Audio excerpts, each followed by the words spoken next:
In this part of the tutorial, what we're going to do is very quickly just create the section of the gun here that is concerned with releasing the magazine or clip of the rifle. Should be a fairly short one because it's a very easy and very simple piece of equipment to create. I'm first of all going to come to my my shapes, and I'm just going to create a rectangle very quickly. I'll tell you what I'm going to do. I'm going to create a line, and I'll just start to do this. Again, we're not going to put anything in the corner there. Start with closing the spline. I'll right click and convert it to an editable spline, and moving down here we'll put a fillet on here. So there you go, that gives us our shape, and actually that matches reasonably well. Do you want to try doing that again? Maybe I'll actually go back and I'll line up some of these vertices a little bit better.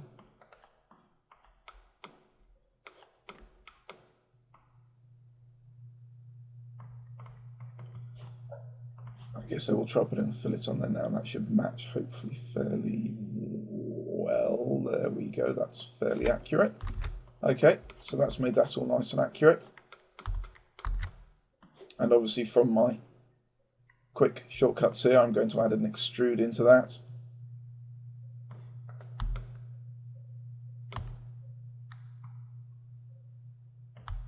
And we'll just position this. Now I'm going to position it slightly inside, just so that we get a little bit of shadow there. We don't want things to be too... If I was to put it here, you won't get any shadow when we come to render. And what I'm really interested in is getting the shadow and getting some detail in this, or getting perceived detail at the very least. So let's just... Yeah, that suits me fine. 30 centimeters there, that's great.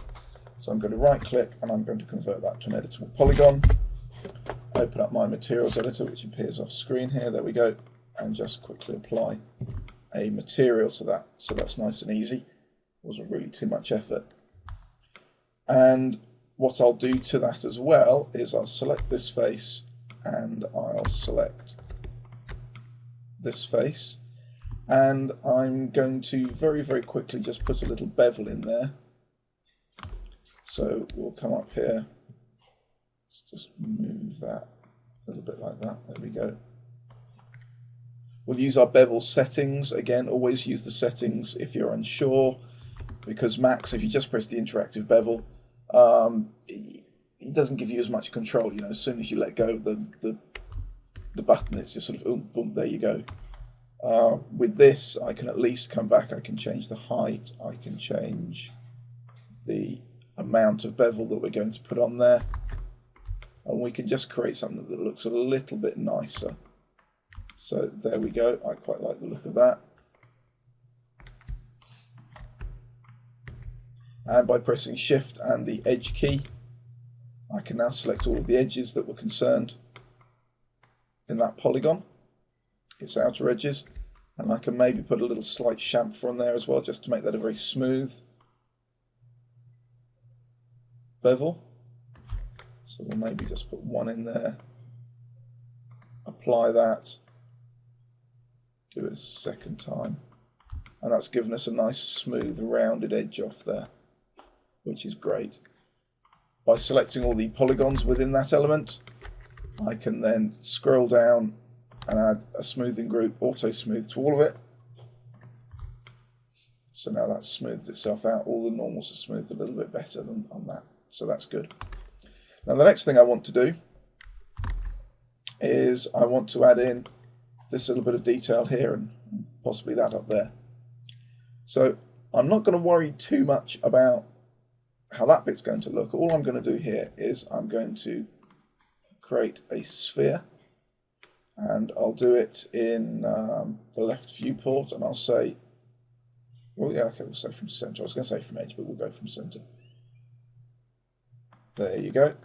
And we'll just move that so it can be seen in the perspective viewport. Because this is a new piece of geometry, we'll add our material onto that. There we go. And then I will make this a hemisphere. And to do that, you just type hemisphere 0.5. If I did more than 0.5, you can obviously see it's just like a straight line going right the way through the object. So 0.5, and that does what we want. Now, obviously, I don't want the button to stick out quite as far as this. No one really would do. So I'm just going to scale, and I'm just going to scale that down, make it look a little bit more like a button. And we'll simply drag that until it starts to intersect. If you were unsure and you wanted that just to come out a little bit more, one great little trick you can do is if I isolate this, and we'll convert it to an editable polygon, I will, I think, probably go around and select by brush all those polygons. There we go. And then just extrude them a little bit more. So that gives us just a little bit to play with. Possibly, depending on how you feel, you might want to get rid of that. It doesn't really matter, you can keep those or not. It's no big deal. Obviously then come out of isolation mode and just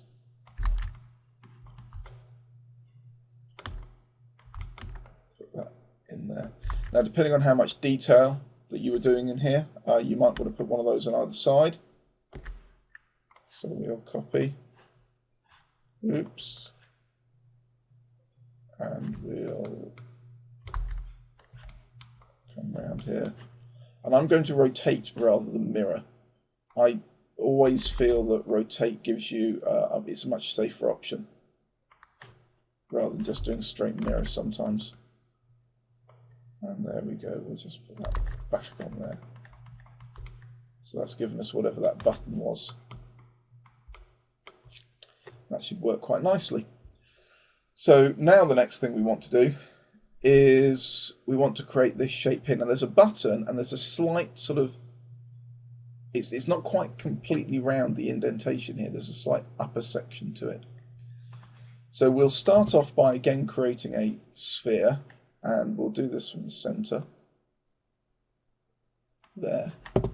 And again, we'll make this a hemisphere 0.5, and I'll move it out so it can be seen in my perspective view. Now, I'll quite possibly overbake that a little bit, so we'll come back down a little bit further. There we go. That's because of the bevel, most likely. We'll put that in a nice position.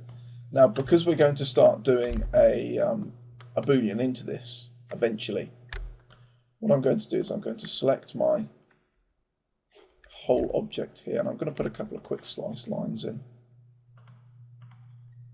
Just here.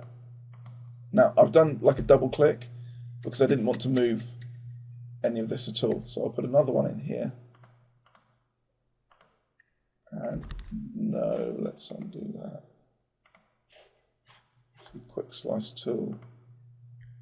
No, this doesn't want to play with me today.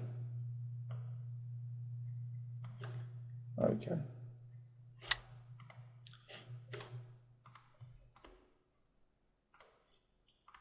So quick slice, and there's one here as well. Now this isn't entirely necessary if you're going to be using Pro Boolean, but I've used Boolean tools for a long time now, and I always find that it's just safer to put a couple of extra cut lines in if you can afford to. It really is. There's no real need to do it with Pro Boolean, but as I say, I just prefer to.